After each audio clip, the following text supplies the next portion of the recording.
ना संघर्ष ना तकलीफ खाक बजाए जीने में, बड़े बड़े तूफान थम जाते हैं जब आग लगी हो सीने में। हेलो दोस्तों, आपके अपने चैनल हन्नू जी के ट्रिक पर आपका हार्दिक स्वागत है। आज हम बात करेंगे संस्कारों के बारे में। आज हम बात करेंगे हिंदुओं के संस्कारों के बारे में।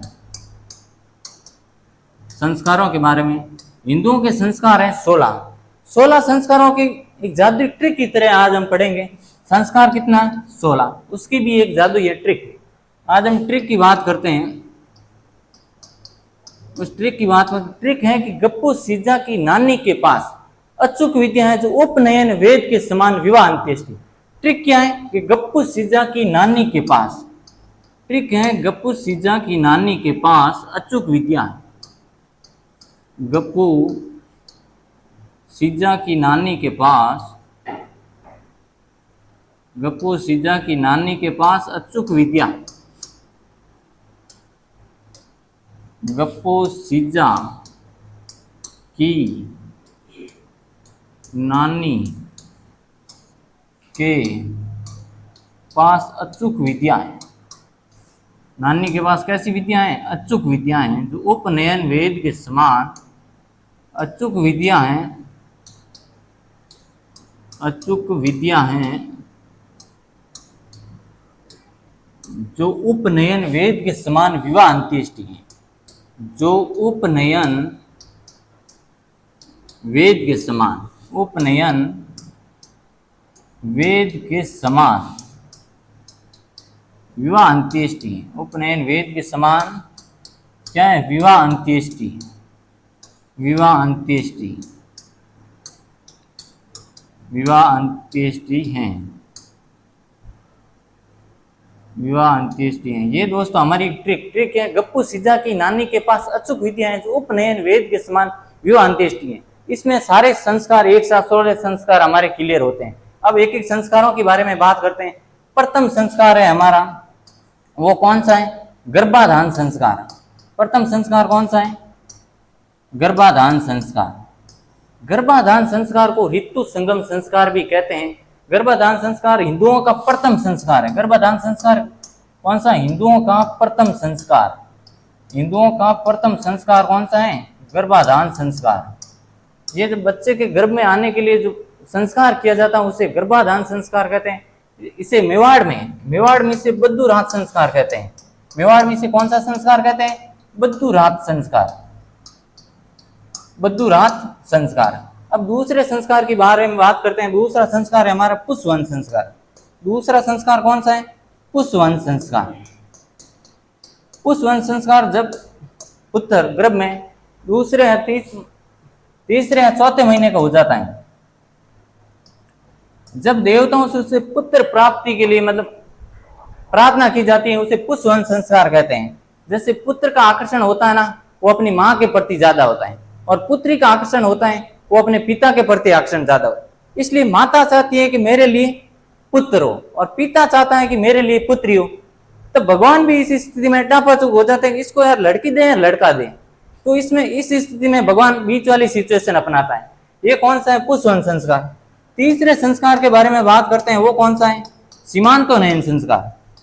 सीमांतोनयन संस्कार। सीमांतोनयन संस्कार।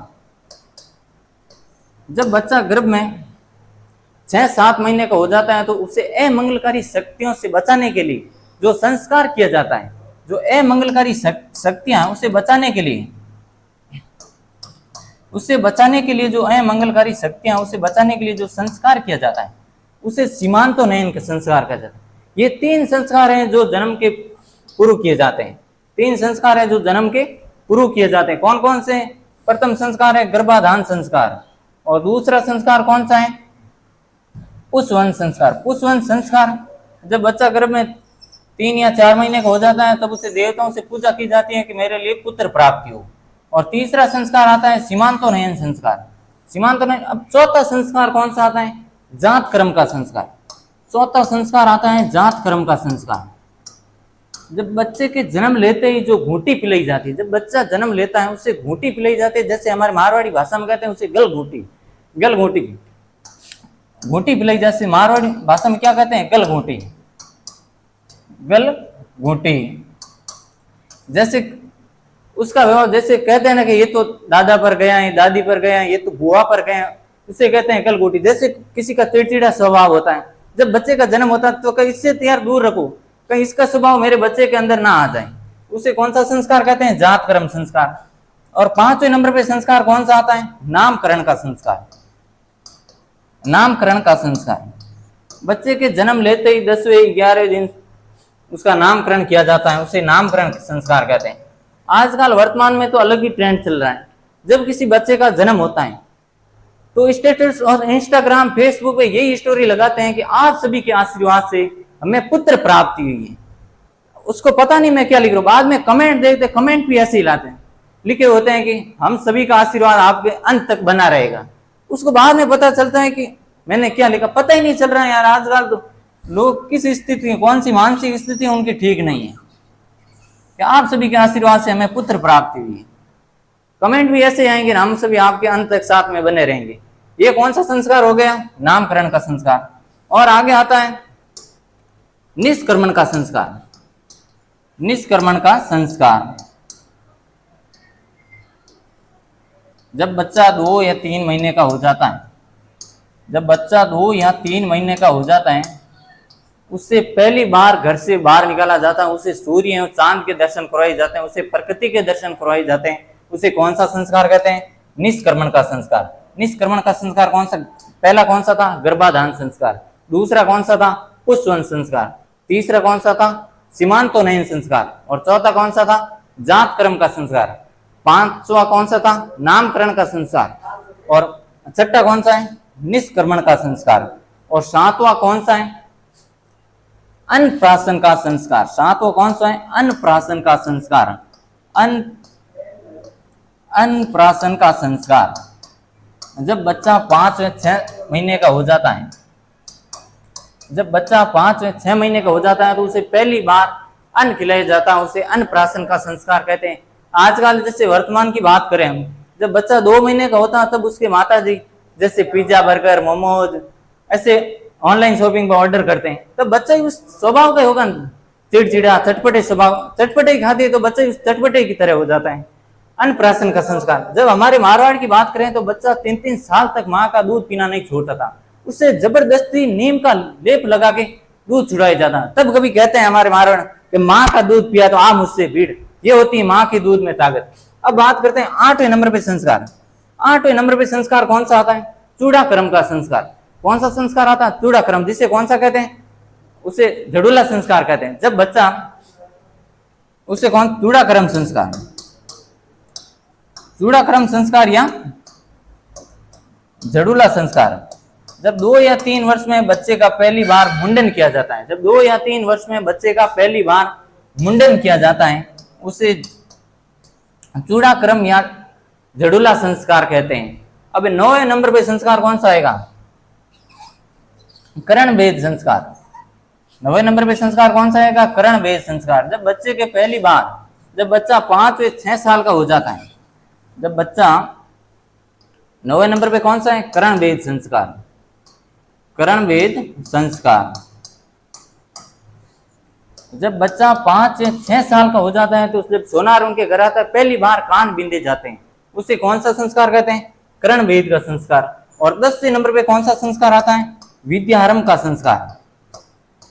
10वें नंबर पे संस्कार कौन सा आता है? विद्यारंभ का संस्कार। जब बच्चे को पहली बार विद्या का अध्ययन करवाया जाता है, उसे अक्षरों का ज्ञान करवाया जाता है, उसे विद्यारंभ संस्कार कहते हैं। बच्चे की चिंताएं सारी इस विद्यारंभ से ही शुरू हो जाती हैं। जैसे बच्चा विद्यालय गया, विद्यालय जाते ही वो घर आएगा होमवर्क करने मेरे, अब वो सोचता है कि मेरे 5वीं बोर्ड पूरी हो जाए तो मेरे को बाद में नो टेंशन, मौज में रहूंगा। अब वो 10वीं बोर्ड हो जाए तो उसके बाद मेरी मौज ही मौज। अब फिर वही चिंता, 12वीं मेरी 12वीं हो जाए तो फिर मौज मौज। अब उसकी चिंता खत्म नहीं हुई, आगे देखते जाओ। जैसे 12वीं हुई उसके बाद कि मेरी एक नौकरी लग जाए तो बस बात चिंता ही। अब मेरे को कोई चिंता नहीं, नौकरी लगने के बाद फिर चिंता, मेरे को अब एक छोकरी मिल जाए तो बस चिंता ही सारी खत्म। छोकरी मिल जाए तो भी उसकी चिंता खत्म नहीं होती। अब मेरे एक पुत्र हो जाए तो भी चिंता खत्म। उसकी सारे जीवन, जब तक उसकी अंत्येष्टि संस्कार नहीं होता उसकी चिंता खत्म ही नहीं होती। ये होता है विद्यारंभ संस्कार। 11वें नंबर पे कौन सा संस्कार है? उपनयन का संस्कार। उपनयन का संस्कार, उपनयन के संस्कार को यज्ञोपवीत संस्कार या जनेऊ संस्कार कहते हैं। कौन सा संस्कार कहते हैं? यज्ञोपवीत या जनेऊ संस्कार। उससे उपनयन संस्कार को यज्ञोपवीत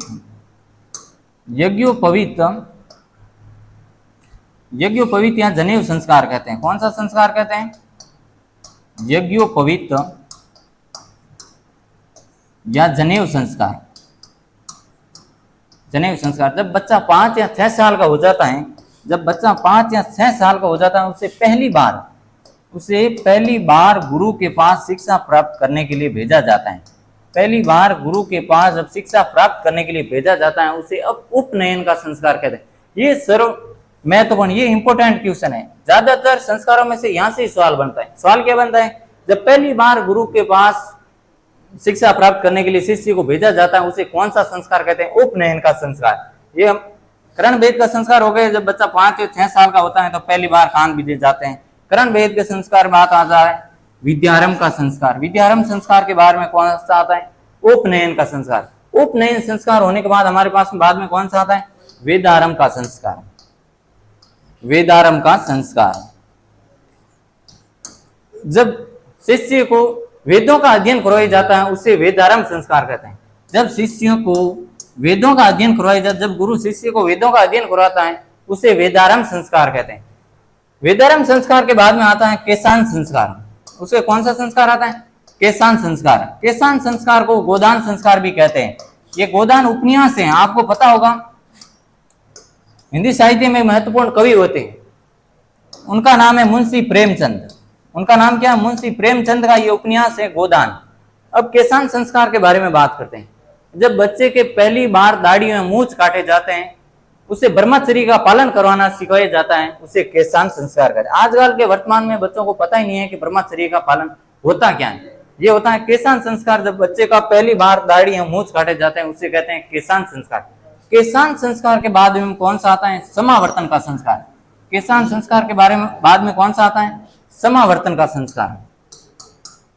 समावर्तन का संस्कार, जब शिष्य घर लौटता है, जब शिष्य की शिक्षा पूरी हो जाती है, जब शिष्य घर लौटता है, उसे समावर्तन का संस्कार कहते हैं। जब शिष्य की शिक्षा पूरी हो जाती है, जब शिष्य घर लौटता है, उसे समावर्तन का संस्कार कहते हैं। समावर्तन के संस्कार के बाद में आता है जो 15वें नंबर पे हमारा संस्कार है, वो कौन सा है? विवाह या पाणी ग्रहण संस्कार है। विवाह या पाणी ग्रहण संस्कार 15वें नंबर पे संस्कार कौन सा है? विवाह या पाणी ग्रहण का संस्कार। विवाह पाणी ग्रहण का संस्कार। इसके बाद में हमारा एक ही संस्कार बचता है। विवाह होने के बाद आपको पता ही है पाणी ग्रहण संस्कार। क्या लोग आवे सिर में हाथ फेरे जान, लास्ट में तो क्यों संस्कार बचे? एक ही बचे, वो है राम नाम सत्य, अंत्येष्टि संस्कार। 16 नंबर पे कौन सा संस्कार रहता है? अंत्येष्टि संस्कार। अंत्येष्टि संस्कार। अंत्येष्टि संस्कार मतलब राम नाम सत्य, मृत्यु। एक बार फिर से हम देखते हैं कौन कौन से 16 संस्कारों की ट्रिक क्या पड़ी थी हमें। गप्पू सीजा की नानी के पास अचूक विद्या है, जो उपनयन वेद के समान विवाह अंत्येष्टि है। फर्स्ट संस्कार कौन था? गर्भाधान संस्कार। दूसरा संस्कार कौन सा था? पुष्पवंश संस्कार। और तीसरा संस्कार सीमांतोनयन संस्कार। और चौथा संस्कार जात कर्म का संस्कार। और पांचवा कौन सा था? नामकरण का। छठा कौन सा था? निष्कर्मण का। सातवां कौन सा था? अन्नप्राशन का। आठवां कौन सा था? जडूला, जैसे उसे चूड़ा क्रम कहते हैं। नौवां कौन सा था? करण भेद। और 10वां कौन सा था? विद्यारंभ। 11वां कौन सा था? उपनयन का। 12वां कौन सा था? 12वां कौन सा था? केशांत संस्कार। 13वां कौन सा था? 13वां कौन सा था? वेदारंभ। हाँ, उसके बाद उपनयन के बाद में आएगा वेदारंभ संस्कार। वेदारंभ संस्कार के बाद में आएगा समावर्तन का संस्कार। समावर्तन के संस्कार में आएगा विवाह संस्कार या पाणी ग्रहण संस्कार। पाणी ग्रहण संस्कार के बाद में आएगा अंत्येष्टि संस्कार। थैंक यू दोस्तों, हमारा वीडियो पसंद आया तो लाइक, शेयर एवं कमेंट जरूर करें। धन्यवाद।